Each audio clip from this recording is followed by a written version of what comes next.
ჩვენი ამოცანა არ არის, რომ პოლიტიკური დაძაბულობის რეჟიმში ყველა საკითხი გადავაყოლოთ წყალს და ყველაფერი გადავყაროთ მოვისრულოთ სადღაც სხვაგან. ამიტომ მინდა ვთქვა, რომ კარგია ძალიან მნიშვნელოვანი, რომ გამგებელია საკრებულოს თავმჯდომარე და საკრებულოს წევრები დადგენ მაგრად. მე ვფიქრობ, ყველას ინტერესებშია, რომ კანონიერება და წესრიგი აღდგეს. იმიტომ რომ ჩვენ კარგად გვახსოვს გადამწვარი მარტვილი. ჩვენ კარგად გვახსოვს, რას ნიშნავს სამოქალაქო დაპირისპირება. დღემდე არის ამის ნიშნები და ამის შრამები დარჩენილი აქაურობაზე. მაგრამ საკრებულოს შენობაში არ არის შუქი. დღეს დილიდან ზუგდიდში არ იყო შუქი.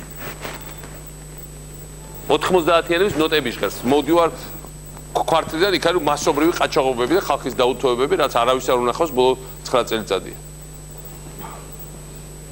ეს გვინდა ჩვენ?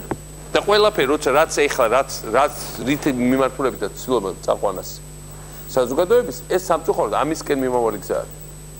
თუ ჩვენ გვინდა რომ დემოკრატიის პირობებში, ასთა პლურალიზმის პირობებში ყველა ინსტიტუტს ერთ პატივი და ყველაფერს დავარქვათ თავის სახელი. ძალიან კარგია რომ ჩვენ მოგვეცა კანონიერების აღდგენა მოხდა ჩვენთან და მოგვეცა მუშაობის გაგრძელების საშუალება.